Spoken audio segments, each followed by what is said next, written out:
दोस्तों, मिसराज IAS academy के अंतर्गत हम लोग नेट जेआरएफ सीरीज की शुरुआत कर रहे हैं और ये पब्लिक एडमिनिस्ट्रेशन के अंतर्गत एक महत्वपूर्ण टॉपिक आता है जो बिहेवियरल अप्रोच के अंतर्गत आपको पढ़ने को आता है और उसके अंतर्गत एक टॉपिक है मोटिवेशन, अभिप्रेरण। तो अभिप्रेरण जो शब्द है ये बहुत महत्वपूर्ण शब्द है और ये बना है मोटिव से। आप कभी भी किसी भी जगह पर जाएंगे, किसी ऑर्गेनाइजेशन में काम करेंगे, तो आपको ये शब्द हमेशा सुनने को मिलेगा कि वो बहुत अच्छा काम कर रहा है, वो बहुत मोटिवेटेड है, वो पढ़ाई के लिए मोटिवेटेड है, वो किसी काम करने के लिए मोटिवेटेड है। मतलब मोटिवेशन अपने आप में किसी भी ऑर्गेनाइजेशन के अंतर्गत या व्यक्ति के लिए भी बहुत महत्वपूर्ण टॉपिक होता है।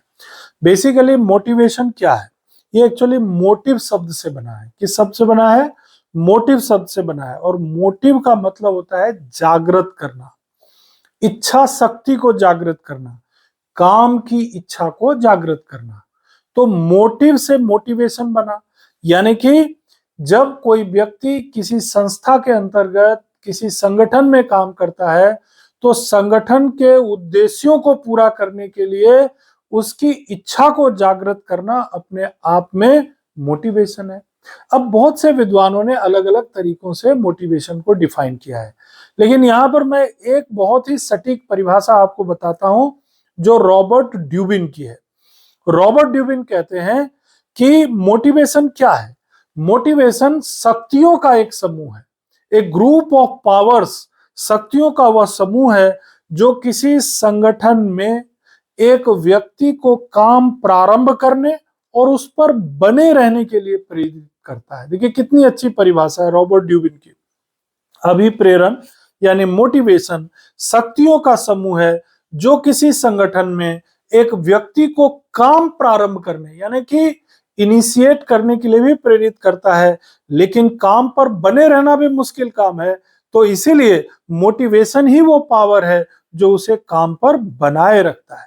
तो फिर मोटिवेशन इतना महत्वपूर्ण है, इसका उद्देश्य क्या है? तो इसके बहुत से उद्देश्य हो सकते हैं। कभी कभी मोटिवेशन हम अपने कर्मचारियों के मनोबल को बढ़ाने के लिए करते हैं।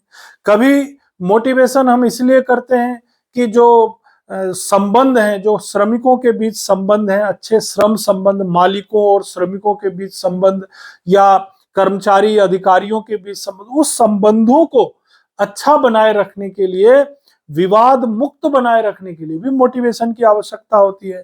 यहां तक कि अगर किसी काम में हमें अतिरिक्त सहयोग की आवश्यकता है, कर्मचारियों की कार्य क्षमता को बढ़ाने की आवश्यकता है। लोग काम तो कर रहे हैं लेकिन उनकी जितनी क्षमता है, जितनी उनकी कार्य कुशलता है, उस कार्य कुशलता का उपयोग नहीं कर रहे हैं, इसके लिए भी मोटिवेशन की आवश्यकता होती है।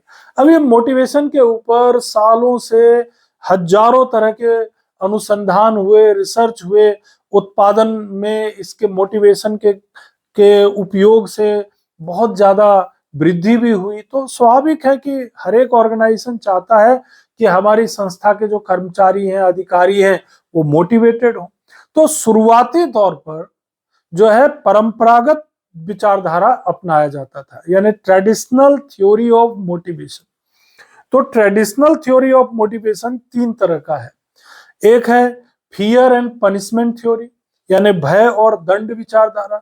भय और दंड विचारधारा क्या हुआ? ये जो पुराने जमाने में चलता था, भैया ठीक से काम नहीं करोगे नौकरी से निकाल देंगे, ठीक से काम नहीं करोगे तुम्हारे वेतन में कमी कर देंगे, तुम्हारा इंक्रीमेंट नहीं देंगे, इसी को बोलते भय और दंड विचारधारा। तो ये जो है निगेटिव थॉट यानी निगेटिव मोटिवेशन की श्रेणी में आता है। ये पॉजिटिव मोटिवेशन नहीं होता। डरा कर, धमका कर, पनिश करके कर्मचारियों से अधिक काम लेने का प्रयास जो है ये परंपरागत थ्योरी का हिस्सा है। एक दूसरा परंपरागत थ्योरी ये था, बाद में ये डेवलप हुआ कि ठीक है हमेशा डरा करके काम नहीं करा सकते क्योंकि लोग रिवोल्ट कर जाते हैं। तो बोला ठीक है, हम आपका जो काम है उसको हम पारिश्रमिक के साथ जोड़ देंगे, वेज के साथ जोड़ देंगे। और इसका बहुत अच्छा उपयोग किया था फ्रेडरिक विंसलॉफ टेलर ने। FW टेलर जो अमेरिका के थे, उन्होंने बहुत ही शानदार उपयोग किया और उन्होंने एक तरीका बनाया जिसका नाम रखा डिफरेंशियल प्राइस रेट सिस्टम। और इसमें उन्होंने कहा कि देखो भाई, इतने तक तुम काम करोगे तो तुमको जो है सामान्य वेतन ही मिलेगा, सामान्य वेज मजदूरी मिलेगी। लेकिन इससे थोड़ा ज्यादा काम करोगे तो तुम्हारे वेतन में इतनी वृद्धि हो जाएगी, और थोड़ा ज्यादा काम करोगे तो और ज्यादा वृद्धि हो जाएगी, और ज्यादा काम करोगे तो और ज्यादा वृद्धि हो जाएगी। इसको इन्होंने नाम दिया डिफरेंशियल प्राइस रेट सिस्टम। आजकल बहुत से ऑर्गेनाइजेशंस में एक निर्धारित सीमा रख दी जाती है और उस निर्धारित सीमा से ज्यादा काम करने वालों को पुरस्कार दिया जाता है। This is called the reward theory, यानी पुरस्कार सिद्धांत। और एक तीसरी विचारधारा भी थी जिसको कहते हैं carrot and stick theory. Carrot and stick theory, carrot मतलब हो गया गाजर और स्टिक मतलब हो गया छड़ी। मतलब अगर तुम ये काम करोगे तो तुमको गाजर मिलेगा, यानी कि तुमको पुरस्कार मिलेगा, और नहीं करोगे तो पनिशमेंट, दंड मिलेगा, स्टिक मिलेगी। इसको बोलते हैं कैरेट एंड स्टिक थ्योरी। अब ये जो मैंने तीनों सिद्धांत आपको बताए हैं, ये एक्चुअली मोटिवेशन के ट्रेडिशनल थ्योरी के अंतर्गत आते हैं। Fear and punishment theory, reward theory and carrot and stick theory. लेकिन आजकल इन परंपरागत सिद्धांतों, परंपरागत विचारधाराओं को उतना महत्व नहीं दिया जाता है। बाद में बहुत से विद्वान आए जिन्होंने मोटिवेशन थ्योरी का अध्ययन किया।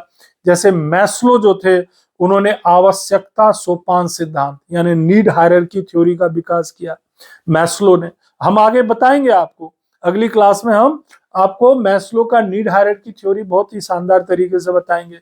एक विद्वान थे मैकग्रेगर, उन्होंने एक्स वाई थ्योरी दी। एक्स वाई थ्योरी के माध्यम से मोटिवेशन के सिद्धांत को समझाया।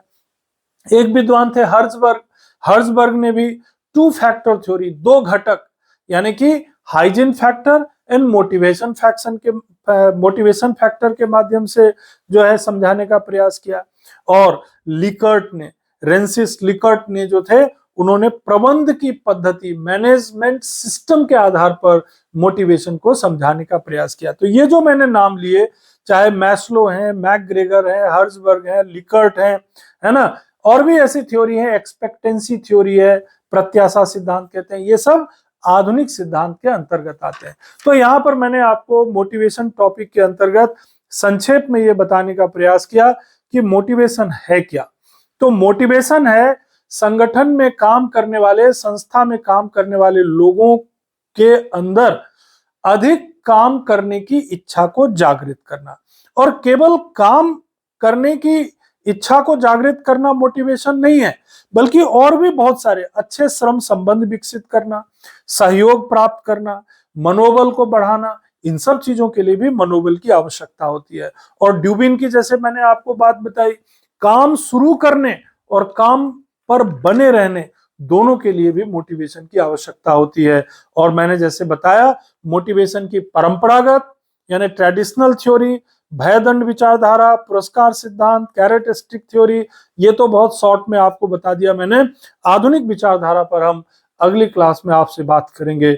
अगर आपको हमारा ये वीडियो पसंद आया हो तो प्लीज चैनल को सब्सक्राइब करिएगा और लाइक और शेयर करिएगा। आपको इस वीडियो को सुनने के लिए और देखने के लिए बहुत बहुत धन्यवाद।